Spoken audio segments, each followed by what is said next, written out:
ଆଜି ଆପଣମାନଙ୍କୁ ଗୋଟେ ବିଲେଇର ଗପ କହିବି। ବିଲେଇଟିଏ ଛୋଟ ଛୋଟ ଚଢ଼େଇମାନଙ୍କୁ ଖୁବ୍ ସହଜରେ ଶିକାର କରିଦେଉଥିଲା, ଖାଇ ପିଇ ସୁଖରେ ବଞ୍ଚୁଥିଲା।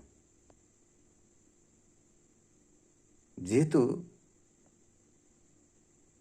ତାକୁ କେହି ନିର୍ଦ୍ଦିଷ୍ଟ ଭାବରେ ପୋଷି ନଥିଲେ, ଧରି ନିଆଯାଉ ରାସ୍ତାରେ ବୁଲିଥିବା ଗୋଟେ ବିଲେଇ ବୋଲି ସେ ପରିଚୟ ପାଇଥିଲା। ଖାଇ ପିଇ ହୃଷ୍ଟପୃଷ୍ଟ ହେବା ପାଇଁ ତାର ଭାରି ଇଚ୍ଛା ଥିଲା,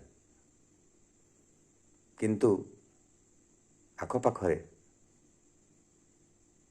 ସେମିତି ଚଢ଼େଇ ଜୀବଜନ୍ତୁ ନଥିଲେ ଯାହାକୁ ସେ ଶିକାର କରି ଖାଇ ପିଇ ସୁସ୍ଥ ରହିବ, ଭଲରେ ରହିବ। ବେଳେବେଳେ ବିଲେଇଟି ବିନା ଖାଇବାରେ ବି ଶୋଇପଡ଼ୁଥିଲା। ଥରେ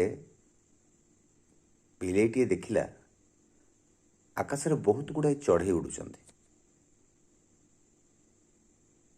ମନେ ମନେ ଭାବିଲା, ମୁଁ ତ ଆକାଶରୁ ଏଇ ଚଢ଼େଇମାନଙ୍କୁ ଧରିପାରିବିନି, ଯେ ଭଗବାନ ମୋତେ ଗୋଟେ ଡେଣା କାହିଁକି ଦେଲେନି? ଯଦି ଭଗବାନ ମୋତେ ଡେଣା ଦେଇଥାନ୍ତେ ତାହେଲେ ମୁଁ ସହଜରେ ଉଡ଼ିଯାଇ ଆକାଶରେ ଉଡ଼ୁଥିବା ଚଢ଼େଇମାନଙ୍କୁ ଶିକାର କରିଦେଇଥାନ୍ତି। ଠିକ୍ ସେହି ସମୟରେ କେଉଁଠି ଗୋଟେ ଚିଲ ଥିଲା, ଆକାଶରୁ ଉଡ଼ି ଆସି ଝାମ୍ପ ମାରି ବିଲେଇକୁ ଆକାଶକୁ ନେଇଗଲା।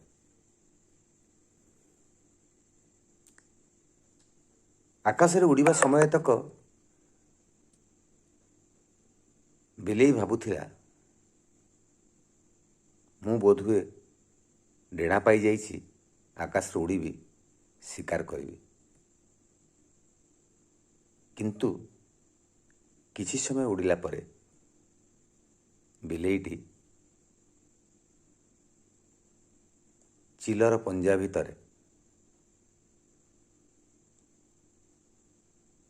ଗୋଟେ ଉଚ୍ଚା ପାହାଡ଼ର ମୁଣ୍ଡିଆ ଉପରେ